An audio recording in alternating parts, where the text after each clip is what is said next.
agora ao painel Conflitos Geopolíticos, o xadrez geopolítico contemporâneo. Sabemos que o mundo sempre foi um tabuleiro de xadrez. Porém, atualmente, alguns estão jogando dominós, outros damas e alguns simplesmente derrubando peças. As regras estão mudando. A disputa não é apenas por territórios, e sim por culturas e tecnologia. As soberanias estão em xeque, e a pergunta que fica é: quem dará o próximo xeque-mate? Convido ao palco para responder essas perguntas e outras Christian Lobauer, professor universitário, mestre e doutor em Ciências Políticas pela USP, um dos fundadores do Partido Novo e foi candidato a vice-presidente do Brasil em 2018 por este. Professor da Brasil Paralelo e comentarista do programa semanal Cartas na Mesa. Vice-presidente da organização, de olho no material escolar.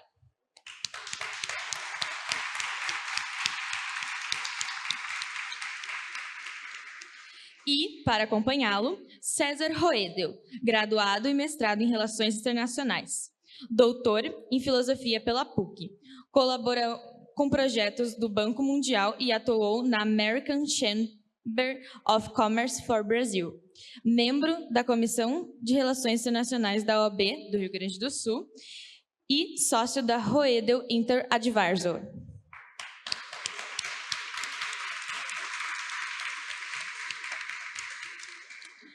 Para mediar este painel, convida ao palco o diretor de formação do Instituto Atlantis, Miguel Terra.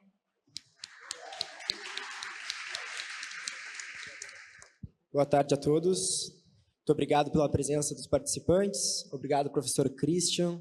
Obrigado, professor César. Nesse palco, a gente se propõe um pouco a debater a geopolítica do mundo e entender exatamente o que aconteceu para chegarmos até aqui e o que vai acontecer a seguir. Nesse sentido, gostaria de convidar o professor Christian Lobauer para introduzir o tema e nos explicar como chegamos até aqui. Obrigado, Miguel. Obrigado por essa abertura. Boa tarde a todos. Cumprimentar o César nessa mesa, cumprimentar os organizadores, que eu não pude participar da parte da manhã, mas a parte da tarde que eu participei agora das últimas 2 mesas foram muito interessantes, um evento muito interessante, já aprendi bastante. E eu queria dizer a vocês que quando eu recebi o convite, eu só prestei atenção na chamada inicial, que tratava da queda do Ocidente, né, da decadência do Ocidente, do tema geral da decadência do Ocidente. Depois é que eu percebi, tardiamente e irresponsavelmente, que eu tinha que me ater à questão geopolítica.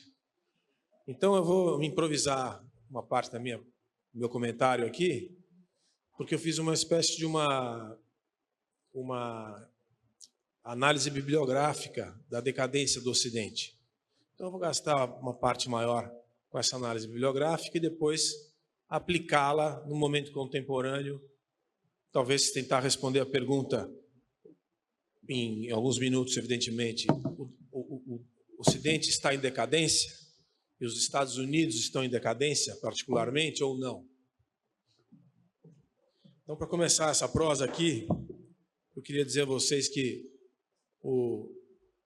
já existe uma quantidade grande de obras que tratam da ascensão e queda dos impérios e das potências, né? Talvez um dos livros mais importantes e interessantes, mais antigos e maior referência seja a Ascensão e Queda do Império Romano, do Edward Gibbon, né? Que serviu como base para um livro que foi escrito há 100 anos atrás, do Oswald Spengler, o chamado Der Untergang des Abendlandes, que é a decadência do Ocidente, escrito em 1926. E o Spengler ele faz uma análise pessimista sobre o futuro da humanidade, sobre o futuro da estabilidade humana, e ele prega, entre outras coisas, a necessidade de que houvesse uma autoridade que rompesse com os padrões que se desenhavam democráticos da sociedade dos anos 20, do século 20. Inclusive, o livro vai ser, e ele também vão ser, talvez, eu diria, mal interpretados, porque como se ele tivesse exaltado ou sido um dos precursores do nazismo alemão. E não era isso, na verdade, o que ele tentava mostrar é que havia uma tensão em torno da estabilidade dos impérios ou pelo menos da civilização em geral, da civilização democrática, livre, ocidental, e que ele achava que a solução para resolver esse problema era um aumento da força do Estado, da força institucional, da autoridade em torno das organizações sociais da época. Uma coisa em torno de 30 anos depois, um outro historiador chamado Arnold Toynbee escreveu um livro que chama Um Estudo da História, onde ele desenvolve, entre outras coisas, um conceito de cristalização das instituições. Ou seja, a ideia de que as instituições elas vão se cristalizando, vão ficando pouco adaptadas, vão se engessando, e o engessamento das instituições vai gerando uma situação em que promove uma decadência daquela civilização. Aliás, o Spengler usava uma analogia ele dizia assim, as civilizações elas se desenvolvem como um organismo vivo, como uma célula que se transforma em várias células, depois num organismo, depois se desenvolve num organismo complexo, cresce, chega na maturidade e entra em decadência. Ele adapta essa analogia ao movimento de formação e decadência das civilizações. O Toynbee, ele utiliza o mesmo raciocínio, mas ele acredita a decadência ao engessamento das instituições. Uns 25 anos depois, um outro livro interessante para mim, importante da minha época de estudante, que chamava Ascensão e Queda das Grandes Potências, do Paul Kennedy. Esse já faz uma retrospectiva desde o período do Império Português até hoje, até o século XX, né? E não 21, até o século XX. O livro é de 85. E o Kennedy ele desenvolve uma outra tese. Ele diz, olha, a ascensão e queda das civilizações ela se dá em torno do que ele chama de imperial overstressed. A ideia de que a civilização vai ampliando, inclusive geograficamente, ocupando espaços, ocupando território, dominando aqueles territórios e investindo para a dominação e manutenção daquele território. Isso se transforma num processo tão caro e custoso que provoca a decadência em função do custo e da incapacidade de se manter aquela extensão, geralmente grandes extensões de terra, né? Ele vem desde os portugueses, vai até, enfim, traz até algumas analogias do Império Mongol. E depois a gente chega no momento contemporâneo. Enfim, eu escolhi alguns dos livros, mas tem muitos livros interessantes que tratam desse tema, mas chegando no momento contemporâneo, a gente tem esse momento marcante da história que alguns de nós viveram, que é a queda do Muro de Berlim e a derrocada do socialismo soviético. E aí aquela a ordem internacional que a gente conhecia, da bipolaridade, né, União Soviética e Estados Unidos, deixa de existir. E começa um debate, que está aí vivo até hoje, do que é e o que explica a estabilidade da ordem internacional pós-queda do Muro de Berlim. Então, lá nos anos 90, discutia-se, do ponto de vista teórico, era a diversão dos alunos e dos professores de relações internacionais. É multipolaridade, é unimultipolaridade, é preponderância americana e pax americana. O que era?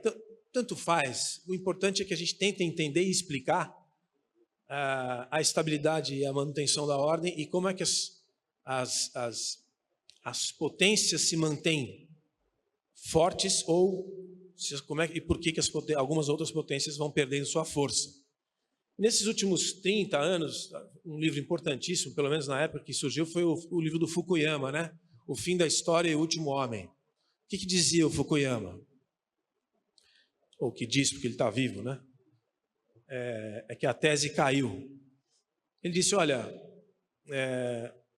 não é evidentemente que ele não propõe o fim da história. O que ele quis dizer foi que a democracia liberal vai se impor sobre o mundo. O mercado, a economia de mercado vai se impor sobre o mundo todo, com alguns aspectos pontuais do planeta, Coreia do Norte, Cuba e tal.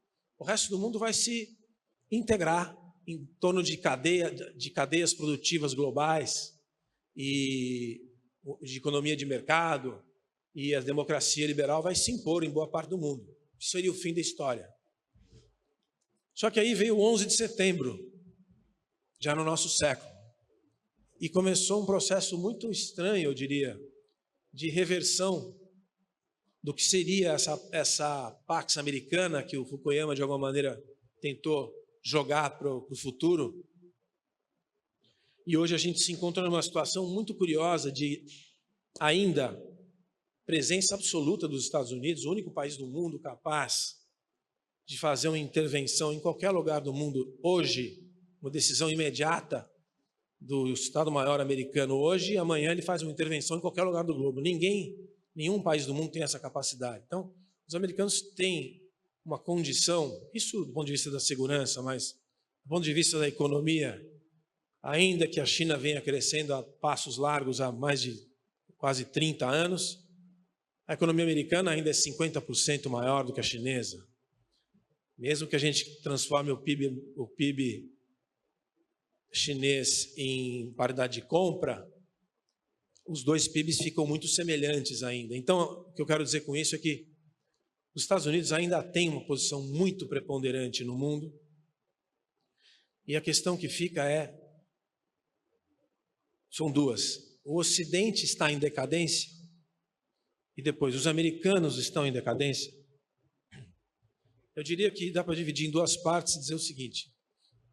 Tem um livro também recente do Neil Ferguson, chamado Civilização, em que ele avalia os últimos 500 anos da história e mostra a ascensão do Ocidente sobre o Oriente, porque até o século XIV, XV, a maior potência do mundo ainda era a China. E esse eixo oeste-leste, ele pendulou para o Ocidente a partir do século XVI.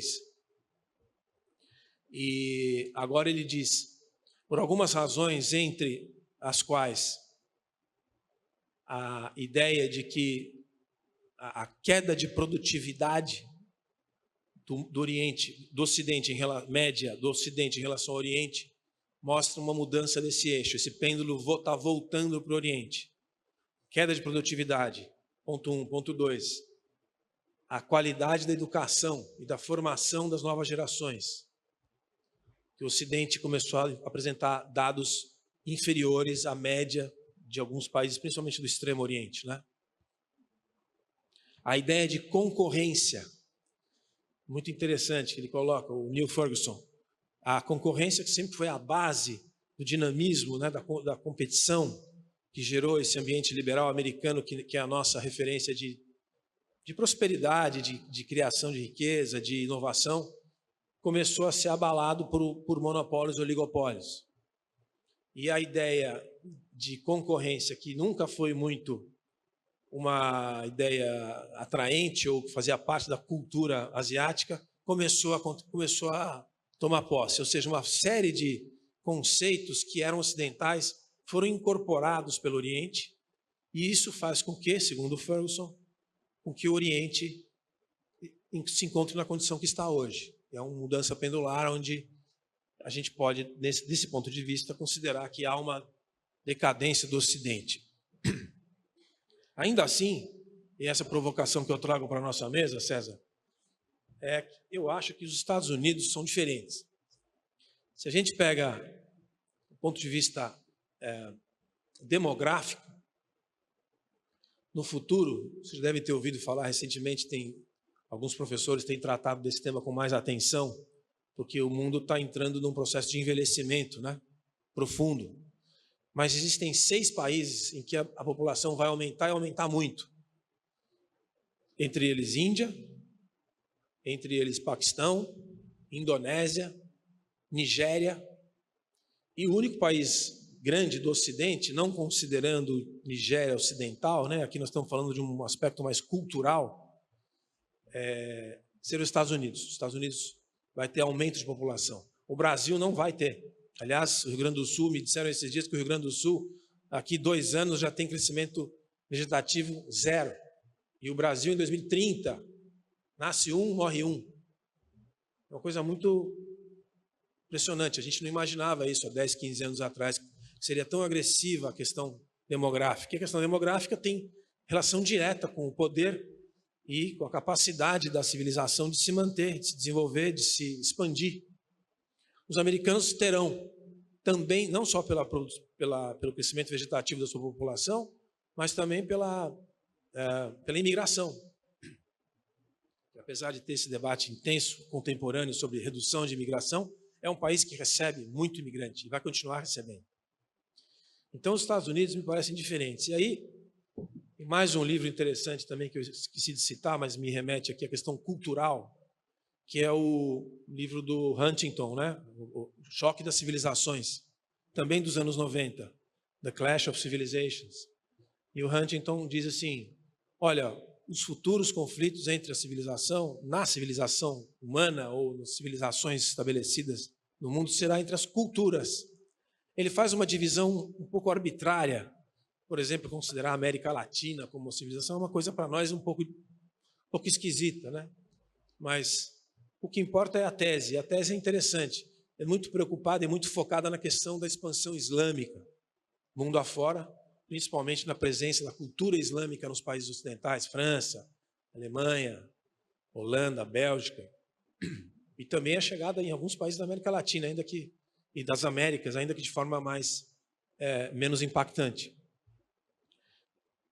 E eu volto ao argumento dos Estados Unidos para dizer o seguinte, os Estados Unidos são diferentes. Eu não acho que os Estados Unidos estejam em decadência. E aqui eu quero sublimar a questão Trump, Biden, governo atual, governo anterior, não é isso. Eu acho que, olhando o país olhando a história dos Estados Unidos, dos americanos, nos últimos 200 anos, os americanos têm 3 coisas que ninguém tem, e continuam tendo, que é a força bruta, uma capacidade muito intensa, muito avançada de tecnologia para intervenção militar, não só com homens, como armas e tecnologia.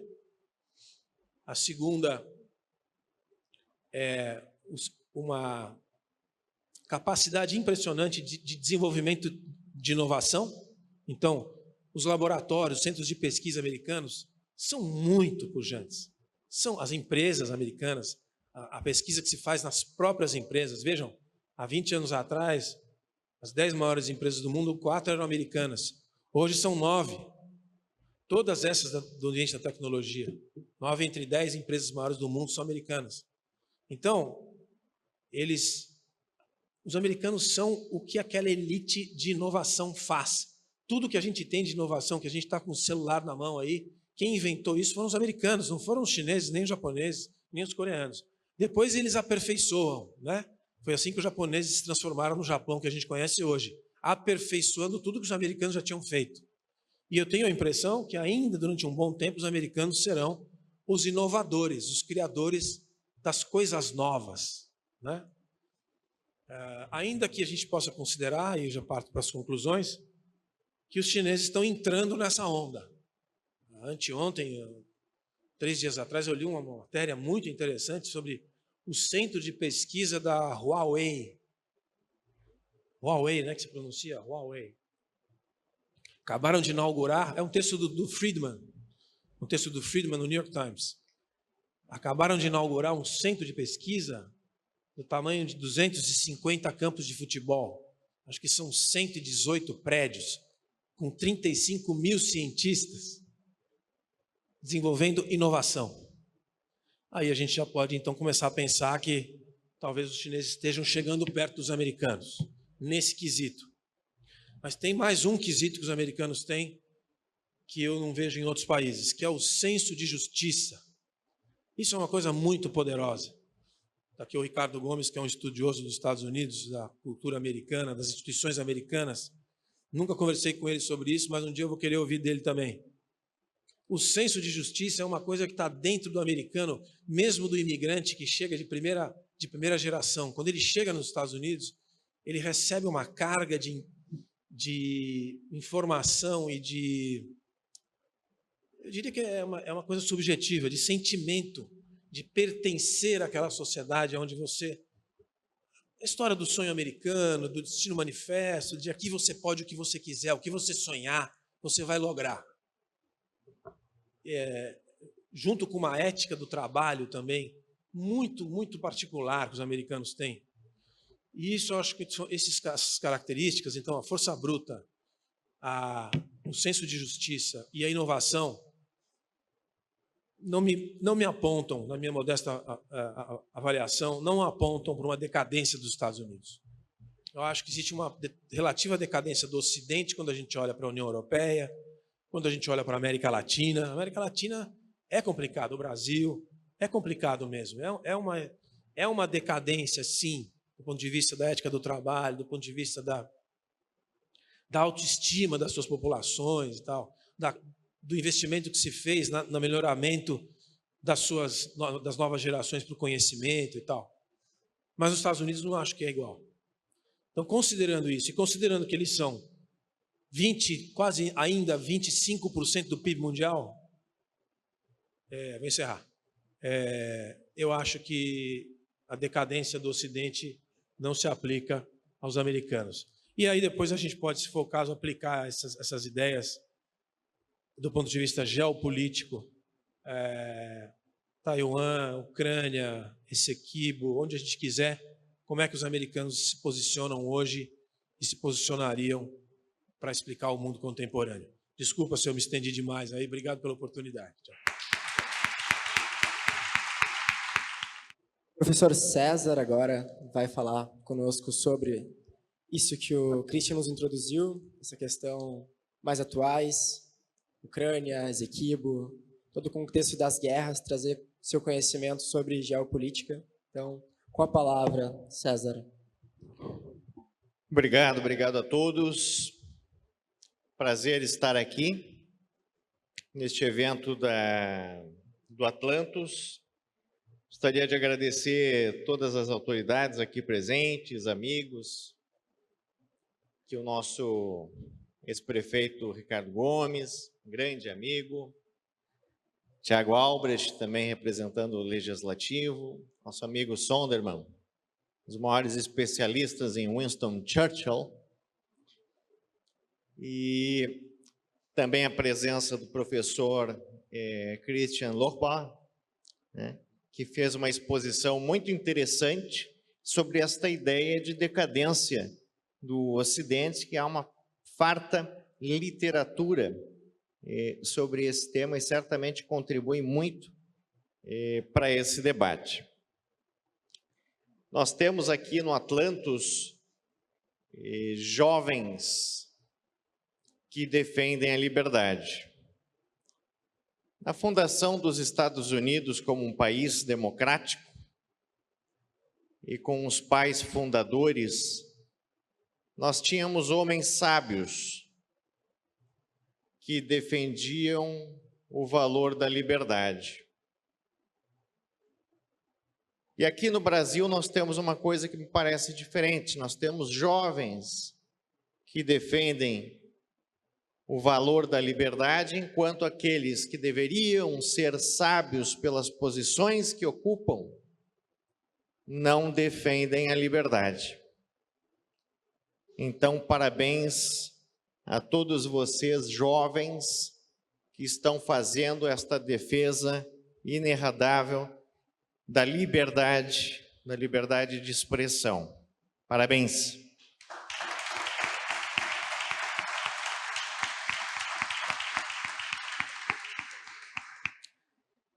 Até porque São Tomás de Aquino dizia que a prudência não se ganha porque a pessoa é mais velha. Não quer dizer que a pessoa, sendo mais velha, ela será mais prudente. E Tocqueville, um dos maiores estudiosos da democracia americana, foi estudar o sistema prisional americano e se apaixonou, digamos assim, pela democracia americana. Ele chegou a uma série de conclusões, e uma delas é muito clara. Todo juiz de toda sorte, reckless, corrupto, existem dois cenários, e aqui ele falava dos juízes da Suprema Corte. Ou você tem uma anarquia, ou você tem uma guerra civil. E é um prenúncio da democracia da América, de Alexis de Tocqueville.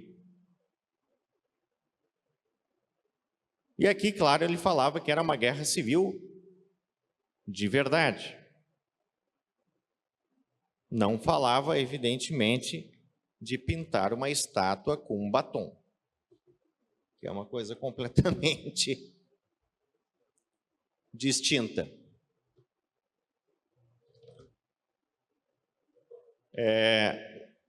A provocação, então, deste painel, Conflitos Contemporâneos, Como Salvar o Ocidente, ele traz essa provocação, né? O xadrez geopolítico contemporâneo.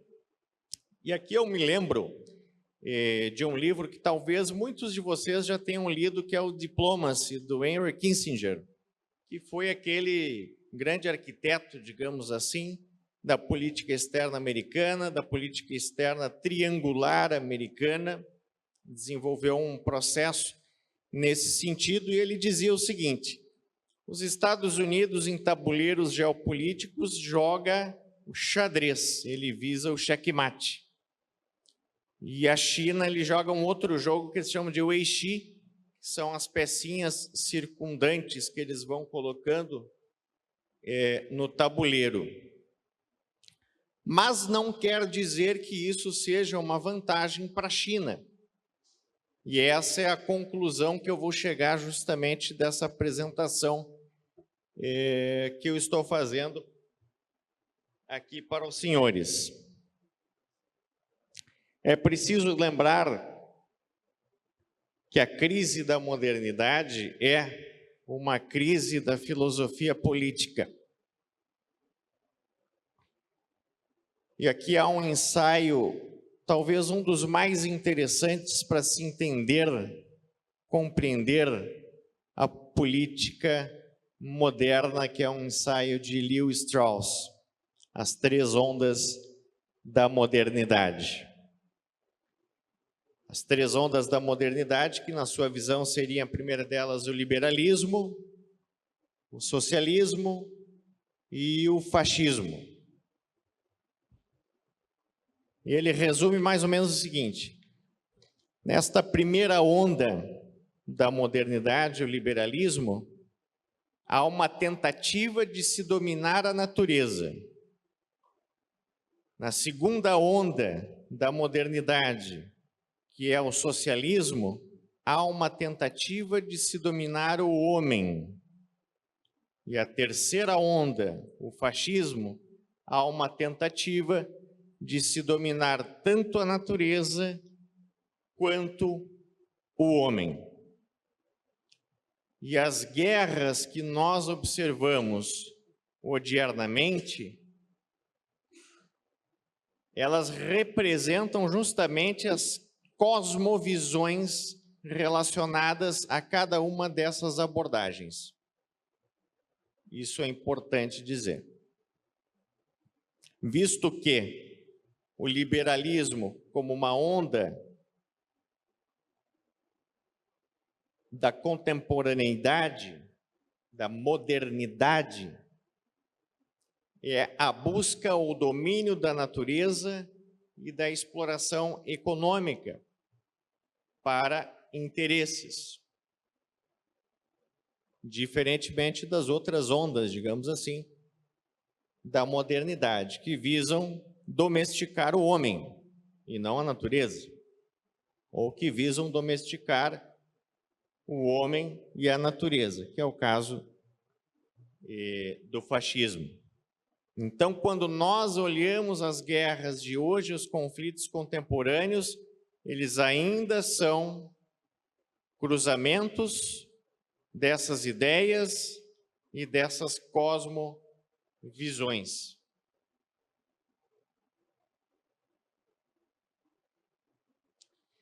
E quando nós olhamos para a conjuntura atual, Lochbauer,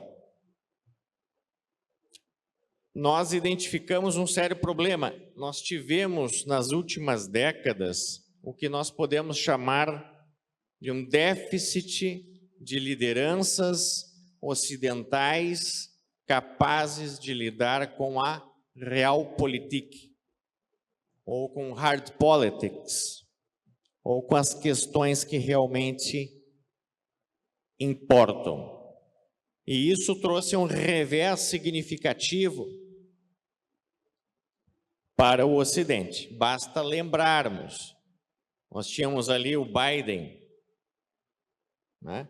Ele encerrava os seus discursos, né? Cumprimentava os seus amigos,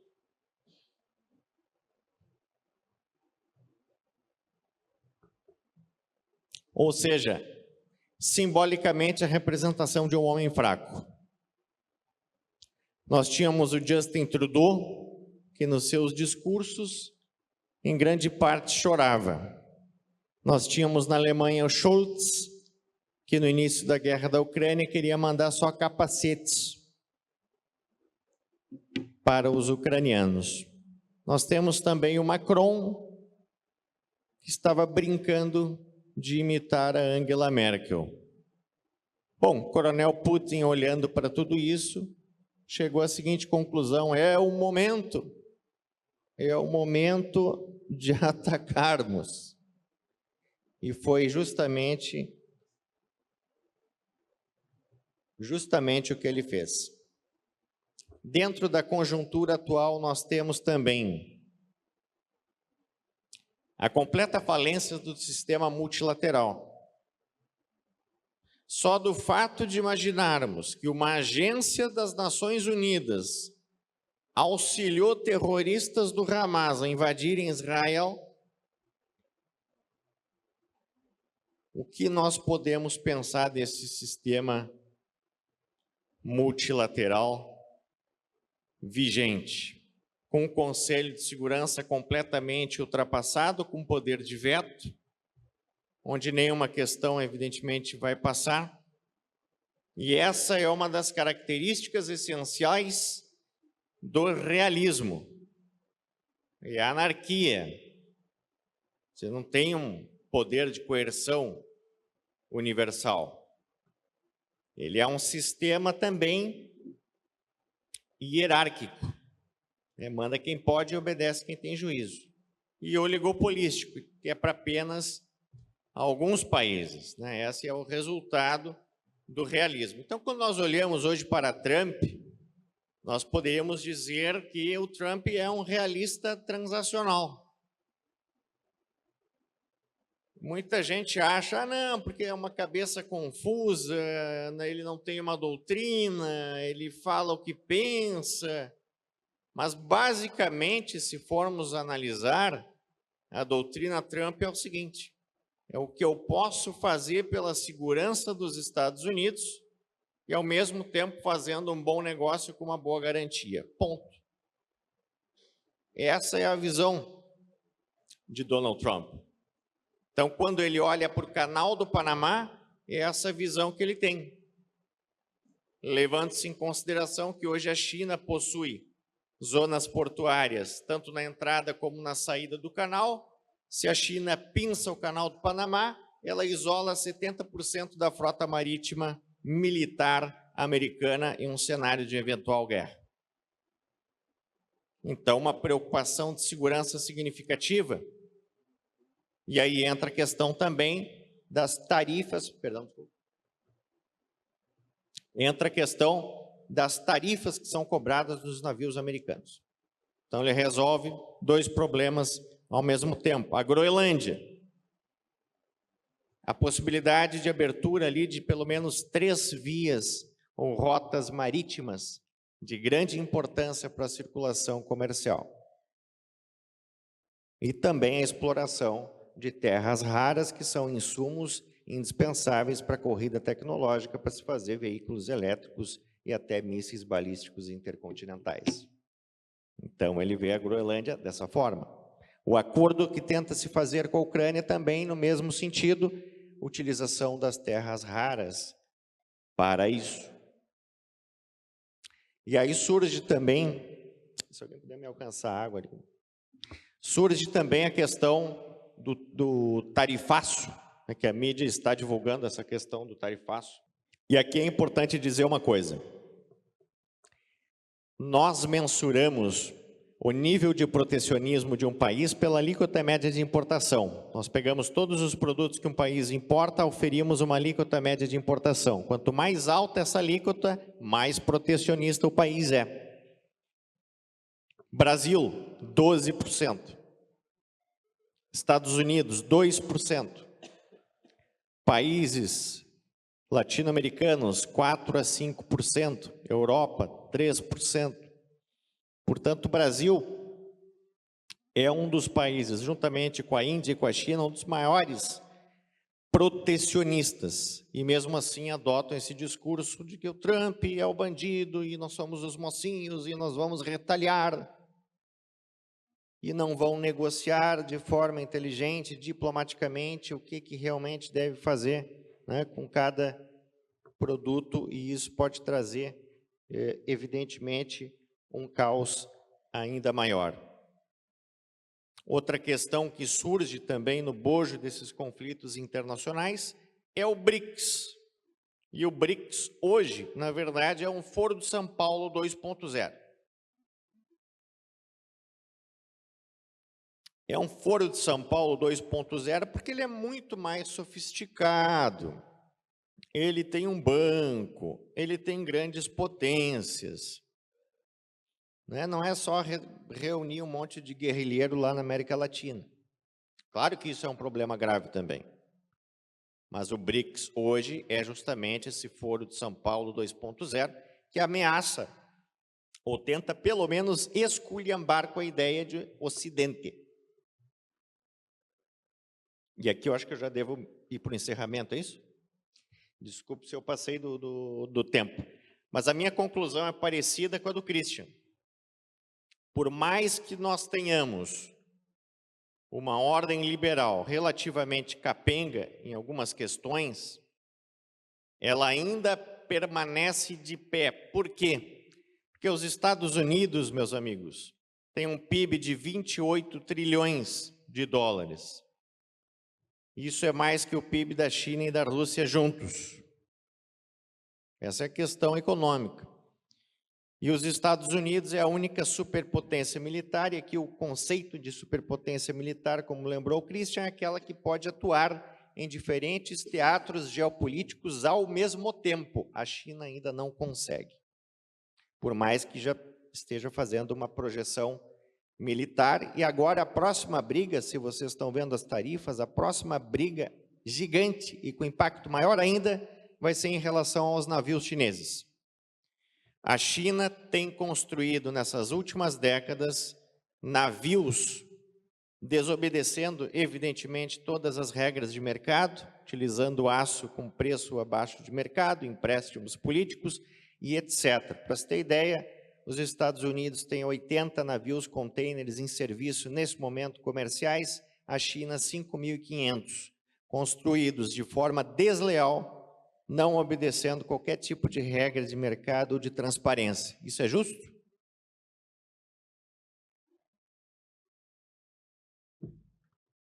E é um próximo contorno geopolítico que vai surgir juntamente com a questão das tarifas.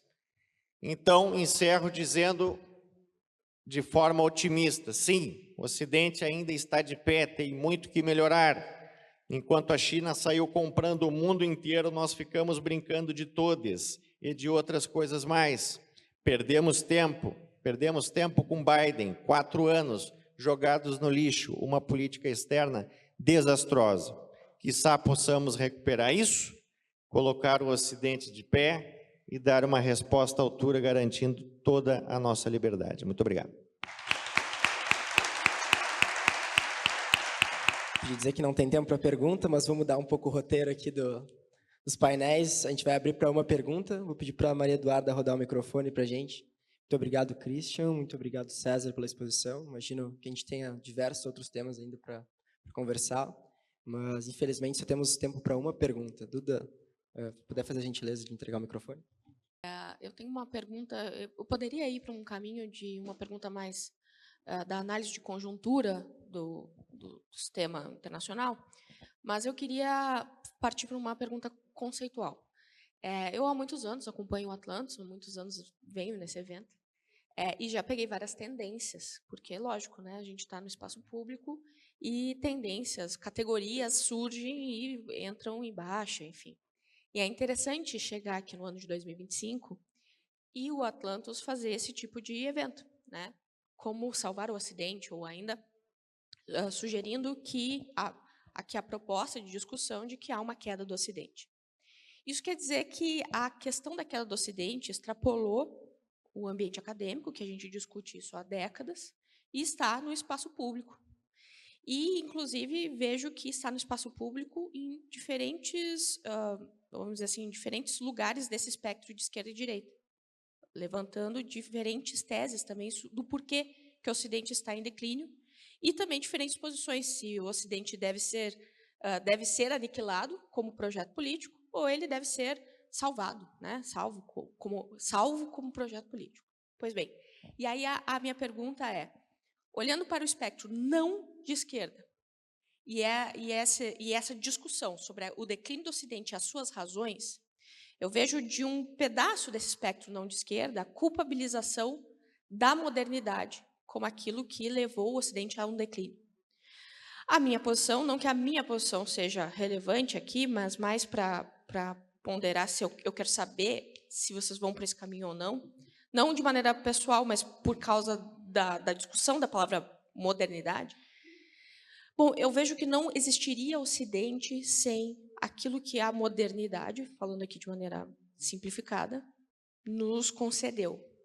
Não teríamos, talvez, nem essa noção de Ocidente sem os caminhos do Ocidente moderno. O que vocês acham desse tipo de vamos dizer, narrativa, discurso, que sugere que a modernidade, especialmente o próprio liberalismo, é aquilo que tem uma espécie de responsabilização pelo declínio do Ocidente, tendo em vista que o que eu sugiro é que, bom, será que o Ocidente, como a gente conhece, existiria sem a modernidade e sem, principalmente, os aspectos liberais, tanto institucionais quanto ideológicos, inclusive?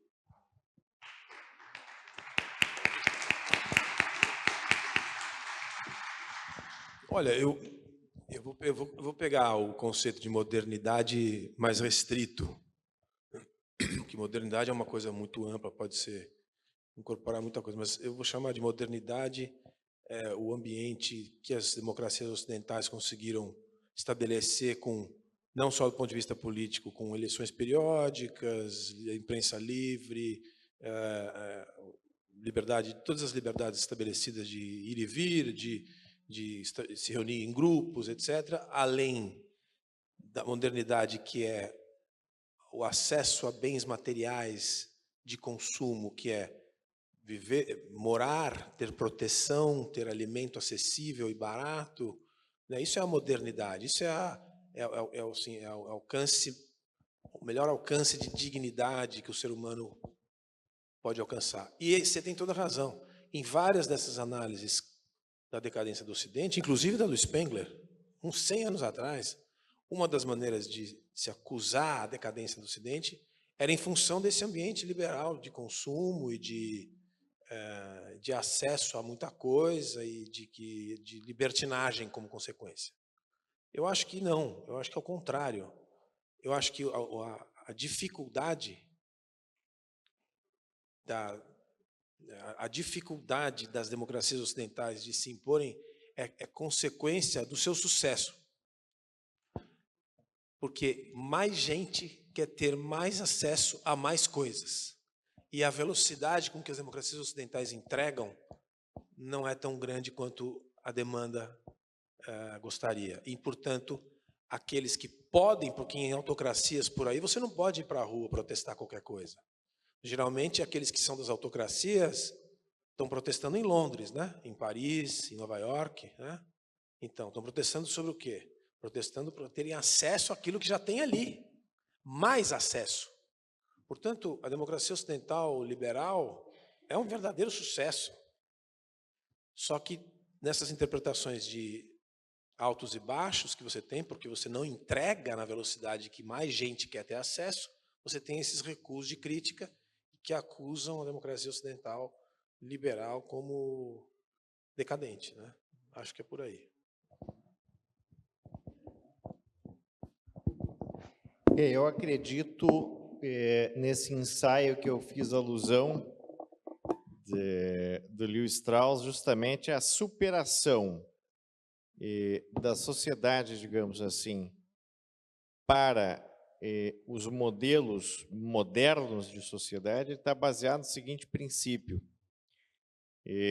Antes, a política ela tinha uma finalidade que era a felicidade. E essa é a concepção aristotélica por excelência. O homem tinha um telos, né? E ele tinha um respeito pela natureza, né? E aqui era o comando da lei natural, né? As sociedades modernas mudaram completamente isso e colocaram no centro não a virtude, mas a autopreservação. Então, dentro do conceito de autopreservação, você tem a comunidade, você tem a ética, você tem... E isso gera, inclusive, uma crítica ao próprio liberalismo, uma espécie de um permissivismo ético, às vezes elástico demais, de dizer ou de não entender aquilo que é certo, ou o que é errado, o que é justo, ou o que é falso, o que é verdadeiro, né? Mas essa é uma crítica pontual em termos éticos. Então, é uma mudança de concepção de sociedade, uma sociedade clássica baseada no telos. A felicidade, né, era o objetivo político, né? A Constituição americana ela começa da seguinte maneira: nós, o povo. A Constituição de 88 começa o seguinte: nós, os representantes do povo. Então, primeiro a felicidade dos representantes do povo e depois a do povo. Então, se inverteu a lógica por completo e esse gerou o problema.